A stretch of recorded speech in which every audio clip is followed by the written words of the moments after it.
Já parou para pensar que hoje você está vivendo coisas que ontem você não acreditava ser possível? Quem disse que seria fácil? Jesus nunca disse que seria fácil, mas Ele deu uma promessa para nós: pode ser leve, porque eu vou trocar de fardo com você. Eu já troquei de lugar com você na cruz, então aquilo que você merecia receber, eu já recebi. E aquilo que eu merecia por parte do meu Pai, eu entreguei para vocês. Mas isso não significa que vai ser fácil, irmão.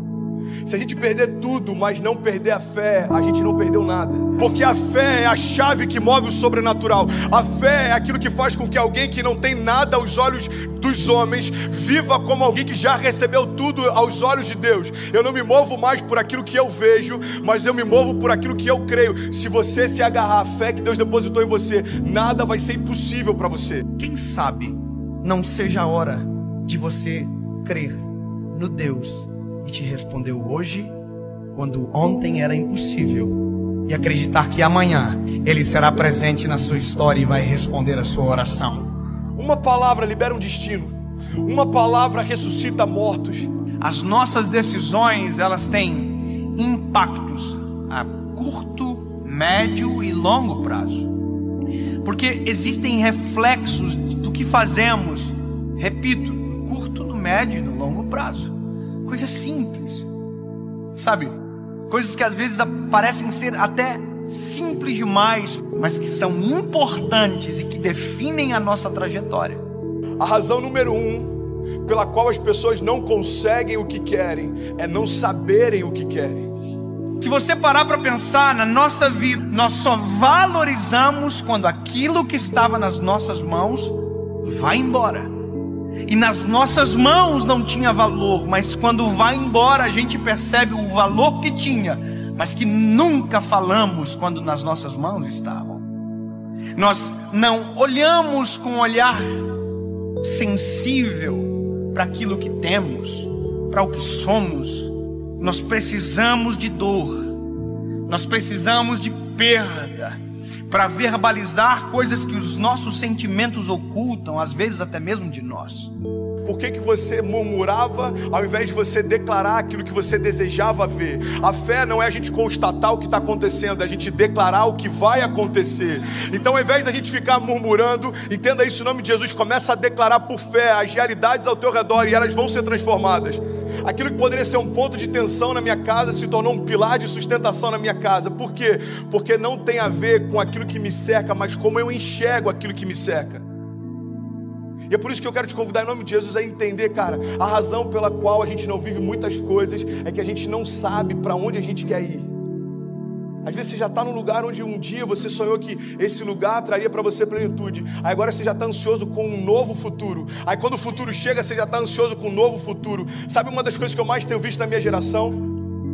Quando aquilo que um dia era futuro se torna presente, ele está encontrando a gente ausente, porque a gente já está sonhando com um novo futuro desejado.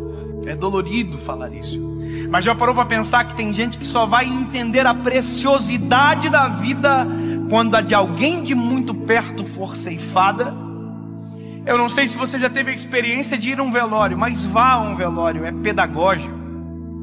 Você sai do velório muito mais amoroso, você sai do velório muito mais sensível, muito mais grato.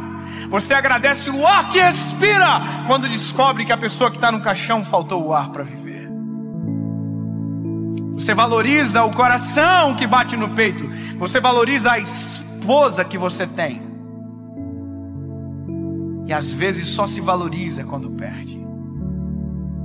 Você verbaliza, às vezes, palavras fora de hora.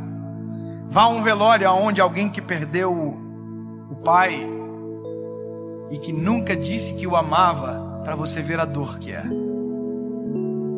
Ele abraça o caixão, ele grita, eu te amo! Mas essa palavra não surte mais nenhum efeito, porque quem precisava ouvir não ouve mais. Porque tem coisas que só valem enquanto há tempo, fora de tempo não vale mais. O seu posicionamento define os seus limites. Sabe, isso está ligado à tua fé, isso está ligado à tua família, isso está ligado ao teu chamado. O teu posicionamento define os seus limites. Tem milagres que você está esperando que aconteçam, mas você não deu os primeiros passos de fé para que eles se realizem. Tem romper que você está esperando que se manifeste, mas você ainda não deu os primeiros passos de fé para que ele aconteça. Tem momentos, irmão, que a gente está clamando para que Deus mande a chuva, mas a gente nem preparou a terra ainda. E Deus está falando: ei, se eu mandar a chuva do jeito que os campos estão, eu vou destruir a tua plantação, eu não vou te abençoar com isso. É Deus falando: ei, se prepara para receber aquilo que eu quero derramar, se prepara para receber aquilo que eu vou derramar sobre você. Você precisa se posicionar na direção do teu milagre. Nós não podemos deixar a nossa vida chegar a um momento onde as esperanças não existem mais, porque aquilo que era para ter sido um tempo, perdeu-se o tempo. Perder para valorizar. Nós não precisamos disso. Nós não precisamos, deixar ir embora para perceber a importância que tinha quando estava perto. Alguém que não é rei ainda, mas já se porta como tal, está preparado para assumir o trono. Você quer um exemplo claro? Deus unge Davi. Davi era improvável, Davi era desconhecido, Davi até para o seu pai e para os seus irmãos era invisível, mas a partir daquele dia, aos olhos de Deus, Davi já estava no trono.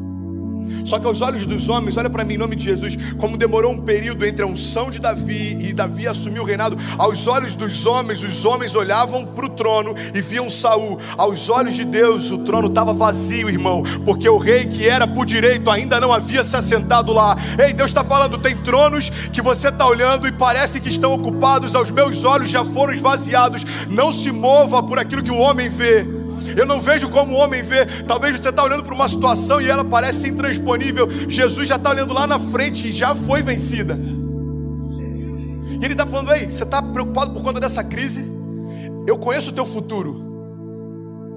Eu sou aquele que, eu não tenho, entendi isso, irmão. Jesus, Ele não está na eternidade, a eternidade está em Jesus. Então Ele conhece a eternidade passada, a eternidade futura. É por isso que algumas crises para os céus não fazem sentido, porque às vezes uma crise financeira abate a gente, mas Jesus já sabe o que está te esperando na estação seguinte.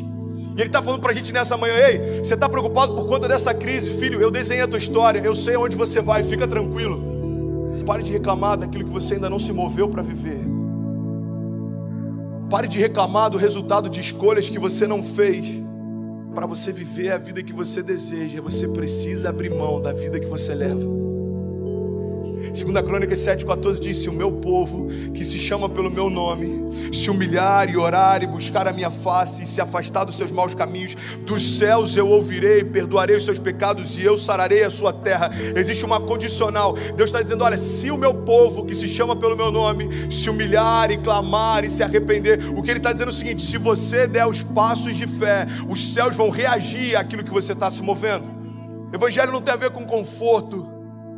Evangelho tem a ver com propósito. E é por isso que muitas vezes a conta não fecha.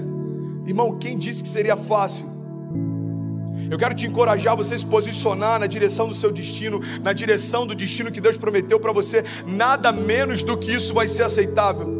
Salmo 126, versículo 5 diz: aqueles que semeiam com lágrimas, com cantos de alegria colherão. Aquele que sai chorando enquanto semeia, voltará com cantos de alegria, trazendo seus feixes.